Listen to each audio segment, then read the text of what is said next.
আমি যাকে ভালোবাসতাম সেই ছেলেটির নাম জনি। জনিও আমাকে খুব ভালোবাসতো, কিন্তু বাসর রাতে আমার জায়গায় আমার আপন বড় বোন। সেটা আবার কিভাবে সম্ভব? ছোট বোনের বাসর ঘরে বড় বোন, এটা কি বাস্তব নাকি কল্পনা? এই ঘটনা শোনার পর আমি কথা দিচ্ছি তোমাদের মাথা ঘোরাবে। তাহলে মূল ঘটনাটি বলি। মেয়েটির নাম অমি। আমার ভাবির খালাতো বোন। খুব ভালো ছাত্রী। তার ইচ্ছা সে ঢাকা বিশ্ববিদ্যালয়ে পড়াশোনা করবে। প্রায় কয়েক বছর ধরে আমি তাকে গাইড করে আসছি। আমি যেভাবে পড়তাম ও সেইভাবে পড়তো। ওর একটাই কথা, যেভাবে হোক আপু আমাকে ঢাকা বিশ্ববিদ্যালয়ে পড়তেই হবে। সে বিজ্ঞানের ছাত্রী থাকা সত্ত্বেও মেডিকেল বা ইঞ্জিনিয়ারিং প্রিপারেশন নেয়নি, শুধুমাত্র ঢাকা বিশ্ববিদ্যালয়ে প্রিপারেশন নিচ্ছিল। তার একটাই কথা, আপু আমি আপনার সাথে থাকব। গতকাল যখন আমি তার সাথে কথা বলছিলাম, কত হাসি খুশি ভাবে সে কথা বলছিল আমার সাথে। আমার জন্মদিনে আমাকে উইশ করেছে আর বলছে, আপু আগামী বছর ঢাকাতে আপনার সাথে জন্মদিন পালন করতে চাই আপনার। আমি বললাম অবশ্যই পারবে। কয়টা দিন মনোযোগ দিয়ে পড়াশোনা করো। কিন্তু আজ দুপুরে হঠাৎ আমাকে ফোন দিয়ে উচ্চস্বরে কান্না শুরু করছে। আমি কিছু বুঝে ওঠার আগেই সে বলছে, আপু আমার জীবনটা শেষ হয়ে গেল। আমার সাথে কেন এমন হচ্ছে? আমার সামনে পরীক্ষা আর আজ আমার সাথে কি হয়ে গেল? আমি বললাম, কি হয়েছে আমাকে বল, কান্না করছো কেন? আমার কথা না শুনে সে বলল, আপু আমি ব্যাগ গুছিয়ে নিয়েছি, বাসায় চলে যাব আজকে। আমি বললাম, মাথা ঠান্ডা করো, আমাকে বল কি হয়েছে। সবকিছু খুলে বল, এমন করছো কেন? তখন সে কান্না করতে করতে বলে, আপু আমি আপনাকে বলিনি, তার জন্য সরি। আমি প্রায় অনেক দিন ধরে একটা ছেলেকে খুব ভালোবাসতাম, আমাদের নিয়মিত কথা হতো, দেখা হতো। আমরা ইয়ারমেট ছিলাম, একসঙ্গে পড়াশোনা করতাম। আমি বললাম, একসাথে বলতে তুমি তো গার্লস কলেজে পড়াশোনা করেছ। তখন সে বলে, আপু আমাদের কোচিং এ একসাথে পরিচয়। উদ্ভাসে পড়াশোনা করতো তারা। তারপর সে আমাকে বলে, আপু কয়েকদিন ধরে সে আমার সাথে খুব খারাপ ব্যবহার করছে। আমি কিছুই বুঝতে পারছি না। তাকে আমি এত বলছি, কি হয়েছে, আমার সাথে এমন করছো কেন? আমি কি ভুল করেছি? কিন্তু সে কিছুই বলছে না। আজ যখন আমি কোচিং এ পরীক্ষা দিতে গিয়েছি, তখন দেখি তার ফোনে আমার এক বান্ধবীর ফোন করেছে। তখন আমার একটু সন্দেহ হয়, ও কেন ফোন করবে।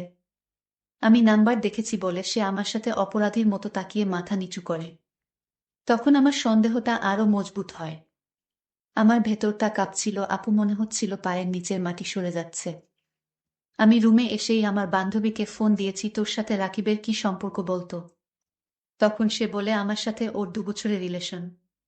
কথাটা শোনা মাত্রই বিনা মেঘে বজ্রপাতের মতো আমি ভেঙে পড়ে গেলাম, দু চোখ দিয়ে আমার অজস্র জল পড়ছে। আমি কান্না করছি দেখে আমার বান্ধবী কিছুটা বুঝতে পারছে, কারণ তার সাথেও প্রতারণা করা হলো। আপু মনি, আমি কল্পনা করতে পারতেছি না যে ছেলেটাকে আমি এত ভালোবাসতাম সে আমার সাথে এরকম প্রতারণা করবে। আমি কি করিনি বলেন আপু? তার মেসে রান্না হতো না, আমি রান্না করে তাকে খাওয়াতাম। গতকালই তার দুপুরে মিল হয়নি, আমি নিজে না খেয়ে আমার ওকে দিয়ে এসেছি। ও টাকা থাকতো না, আমি নিজেকে টাকা দিতাম।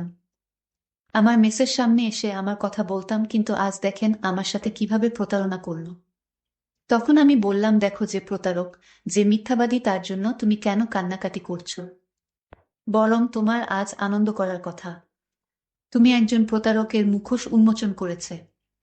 তোমার সাথে অনেক কিছুই হতে পারত, তারপরও যদি তুমি জানতে সে প্রতারক, তাহলে কি করতে বল? তখন সে আমাকে বলে, আপু আপনি ঠিক বলেছেন, সে আমাকে অনেক দিন প্রস্তাব দিয়েছে দূরে কোথাও যেতে, ঘুরতে যেত। কিন্তু আমি যাইনি। আমি বলেছি আমার পরীক্ষার পরে কোথাও ঘুরতে যাব। তারপর আপু আমি কি করব? আমি পারছি না, আমি এখানে থাকলে মরে যাব, আমি বাসায় যেতে চাই। আমি তাকে অনেক করে বুঝালাম, দেখো ভুল করা যাবে না। একটা ভুল করেছো, নেক্সট আমি আর তোমাকে ভুল করতে দিব না। বাসায় যাওয়ার চিন্তা মাথা থেকে বাদ দাও। আর মাত্র 10 দিন আছে, ভালো করে পড়তে হবে। তোমাকে চান্স পাইতেই হবে। একটা জিনিস ভেবে দেখো, ও চাইছিল তোমাদের দুইজনকেই হাতে রাখতে। ও একটা কথা বলি, আমি ওই মেয়ে আসলে কয়েকদিন আগেই বিউপিতে চান্স পেয়েছে। যেহেতু এর এখনো কখনো কোথাও পরীক্ষা হয়নি, তখন সেই ছেলে ভাবছে এই মেয়ে বিশ্ববিদ্যালয়ে চান্স পেয়েছে, তাই তার সাথে রিলেশনটা কন্টিনিউ করব। এর সাথে যেনতেনভাবে খারাপ ব্যবহার করব।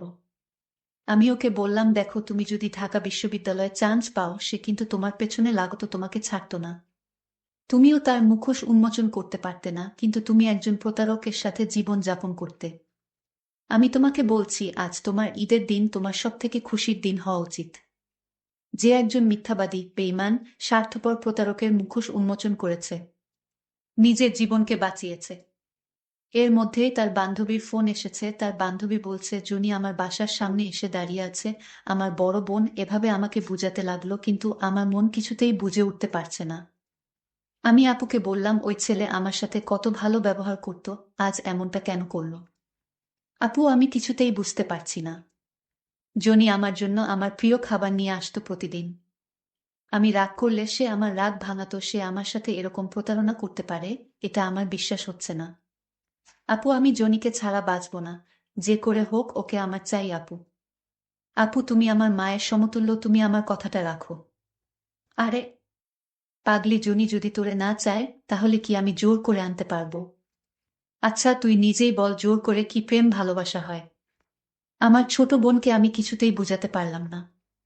সে তাকেই চাই।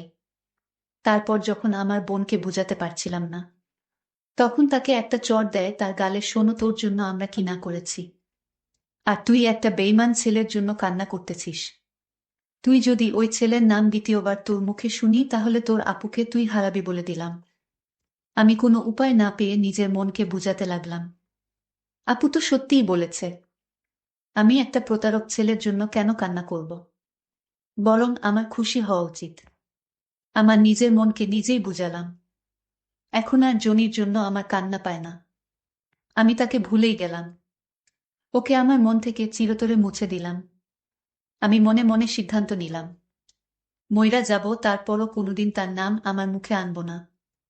আমাকে অনেক কষ্ট করে আমার বোন মানুষ করেছে। আমি কোনোভাবেই আমার বোনের মনে কষ্ট দিতে পারি না। কিন্তু আসল কাহিনী তো এখানেই, যা শুনলে তোমাদের চোখ কপালে উঠে যাবে।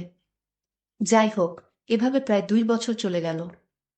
আমি তো ভুলেই গিয়েছিলাম আমার বড় বোনের পরিচয় দিতে। আমার বড় বোনের নাম শায়লা। আমার বড় বোন অনার্স শেষ বর্ষে পড়িতেছে। আমার পরিবারের মধ্যে সবার বড় হচ্ছে আমার বোন। আমার বাবা পোস্ট অফিসে চাকরি করে। আমার বড় বোনের বিয়ের কথা চলছিল। আমার বড় বোন দেখতে ফর্সা। আমাদের মা ছোটবেলায় আমাদের রেখে মারা যান। তাই বড় বোন আমাকে মায়ের আদর দিয়ে বড় করে তুলেছেন। আমার বড় বোনের অনেক স্বপ্ন আমাকে নিয়ে। আমাকে লেখাপড়া করিয়ে ভালো ঘরে বিয়ে দিবে। আমি যেন সুখে শান্তিতে থাকতে পারি, সেই জন্য আমার বোন এখনো বিয়ে করেনি। আমার বোনের স্বপ্ন ছিল একজন বড় ডাক্তার হবে। কিন্তু ডাক্তার হওয়ার ইচ্ছাটাই শেষ হয়ে গেছে শুধু আমার জন্য। যাই হোক, আমার বড় বোনকে বিয়ে দেওয়ার জন্য আমার বাবা পাত্র খোঁজাখুঁজি করতেছে, কারণ আমার বোনের বয়স হয়েছে। তখন আমার বাবা আমার বড় বোনের জন্য, আমার বোনকে আমাকে না দেখিয়ে, আমার বাবা আমার বোনের জন্য পাত্র ঠিক করে ফেলেছে। বাবা বলল, মা, ছেলেটি অনেক ভালো, এ যুগে এরকম ছেলে পাওয়া বড় মুশকিল। তাই মা, তুই আর কোনো চিন্তা না করে আমি যার সাথে বিয়ে ঠিক করেছি তাকে বিয়ে করে নে। আমি বাবার কথা ফেলতে পারিনি। বাবা, ঠিক আছে, তোমার যখন ছেলে পছন্দ হয়েছে তাহলে আমার আর কি পছন্দ আছে? তোমার যা ভালো মনে হয় তাই করো বাবা। আপু, তুই ছেলেটিকে না দেখে রাজি হয়ে গেলে আপু? আরে পাগলি, আমার বাবা অবুঝ না। আমার বাবা অবশ্যই আমার জন্য ভালো ছেলের ব্যবস্থা করেছে, এটা আমার বিশ্বাস। কারণ কোনো বাবা চায় না তার মেয়ে তার স্বামীর ঘরে গিয়ে অশান্তিতে থাকুক। আপু, তুই সত্যিই মহান। আসলে এরকম আপু পাওয়া ভাগ্যর ব্যাপার। কিন্তু কিছুদিন পর আমার আপুর গায়ে হলুদ অনুষ্ঠান শুরু হলো। পরদিন বর আসবে।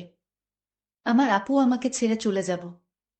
সেই ব্যথা আমার সইছে না। যে তুই কান্না করিসনি, আমি তো আর চিরদিনের জন্য চলে যাইতেছি না। এভাবে আপুর বিয়ের সমস্ত অনুষ্ঠানের অবসান হলো। আপুকে বরযাত্রীর গাড়িতে উঠিয়ে দিয়ে কান্না করতে লাগলাম। আমার বাবা আমাকে জড়িয়ে ধরে কান্না করতে লাগলো। আপুর বাসর রাতে যখন তার স্বামীর জন্য গোমটা দিয়ে বসে আছে, তখন তার স্বামী মানে আমার দুলাভাই বাসর ঘরে ঢুকল। যখন তার গোমটা সরালো, আপু তার বরের মুখ দেখে থমকে যায়। হায় আল্লাহ, এটা কিভাবে সম্ভব?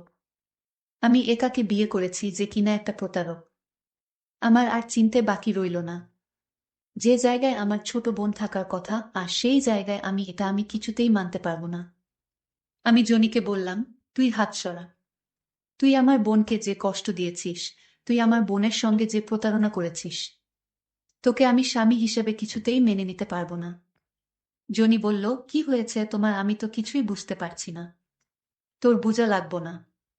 তোকে একটা প্রশ্ন করি, তুই কলেজে কোনো আইরিন নামের মেয়ের সাথে প্রেম করছিলি, তাকে ভালোবেসে তোর স্ত্রী করে ঘর বাঁধার স্বপ্ন দেখিয়েছিলি। হে, করেছিলাম। সেটা তো অতীত, এটা তুমি কি করে জানলে? আমি জানবো না, কে জানবে?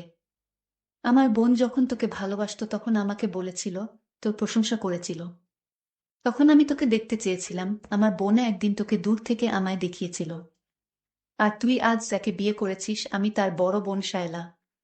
জনি বলল, এটা কি হয়ে গেল? যাই হোক, বিয়ে যেহেতু হয়ে গেছে, তাহলে চলো আমরা সংসার করি। এই কথা বলার পর আমাকে একটা থাপ্পড় মেরে বলল, আমার ছোট বোন যদি জানতে পারে তাহলে তোকে মেরে ফেলবে। আর আমি যাকে মায়ের আদর দিয়ে বড় করেছি, তার প্রতিটি স্বপ্ন পূরণ করেছি, সেখানে আমার ছোট বোনের প্রেমিকের সাথে আমার বিয়ে, এটা আমি মরে গেলেও মানতে পারবো না। আমি আজই বাসায় চলে যাব। তখন খুব করুণ সুরে জনি বলল, ঠিক আছে, বাসায় যাও, আমি মানা করব না। তবে এর সমাধান দিয়ে যাও। এর সমাধান আর কি হবে? আমি চলে যাব। আচ্ছা, আমার একটা কথা লাগবে। কি কথা? আপু, আপনার পায়ে পড়ি, আপনি আমাকে ক্ষমা করে দিন। আমি ভুল করেছি, আপনি আমাকে ক্ষমা করে দিন। ঠিক আছে, ক্ষমা করতে পারি, কিছু শর্ত আছে, যদি মানিস তাহলে। কি শর্ত? আমি তোমার সব শর্ত মানতে রাজি আপু। শোনো তাহলে, আমি আমার ছোট বোনকে তোমার হাতে তুলে দিব, তুমি কি রাজি? আপু, আমি সত্যি আল্লাহর কিরা, আমি রাজি। যেদিন আমি আপনার বোনের সাথে যোগাযোগ বন্ধ করেছি, সেদিন থেকেই আমার মনে কোনো শান্তি নেই। তারপর আমার ছোট বোনকে ফোন করলাম। আমার ছোট বোন আমার পাশে তার ভালোবাসার মানুষকে দেখে কান্না করা শুরু করে দিয়েছে। জনিকে বললাম, দেখেছ আমার বোন তোমাকে কতটা ভালোবাসে, এখনো ভালোবাসে। তারপর আমি আমার ছোট বোনকে বললাম, উঠ বোন, আর কান্না করিস না। আজ যে আমার স্বামী, সে তোর ভালোবাসার মানুষ, তোর ভালোবাসার মানুষকে তোর হতে তুলে দিলাম। আপু, তাহলে তোমার কি হবে? দূর পাগলি, আমাকে নিয়ে তোর চিন্তা করতে হবে না। তোরা সুখে থাকলেই আমার সুখ। আসলে এরকম আপু পাওয়া খুব কঠিন বর্তমান যুগে। যে নিজের সুখ বিসর্জন দিয়ে তার বোনের কথা চিন্তা করে তার নিজের সুখকে বিসর্জন দিয়েছে, এরকম মহান আপু পাওয়া ভাগ্যর ব্যাপার। জনিকে যখন আমার হাতে তুলে দিল, আমি লক্ষ্য করলাম আমার আপুর চোখে যেন কিসের মায়া আমাদের প্রতি। এরকম আপু আমাদের সমাজে প্রতিটি ঘরে ঘরে থাকা উচিত। তাহলে আমাদের সমাজটা আরো সুন্দর হয়ে উঠত। বন্ধুরা, কেমন লাগলো আজকে গল্পটি, তা অবশ্যই কমেন্ট করে জানিয়ে দিও। বন্ধুরা, এরকম নতুন নতুন গল্প পেতে আমাদের চ্যানেলটিকে সাবস্ক্রাইব করে পাশে থাকবেন। ধন্যবাদ। কারণ আমরা আপনাদেরকে জন্য প্রতিনিয়ত গল্প নিয়ে আসব। আরেকটি কথা, তোমরা কোনো ধরনের গল্প শুনতে ভালোবাসো তা অবশ্যই কমেন্ট করে জানাবে। তাহলে আজকের মতো এখানেই বিদায় নিলাম। দেখা হবে নতুন কোনো ভিডিও নিয়ে। সেই পর্যন্ত সবাই ভালো থাকবেন। ধন্যবাদ।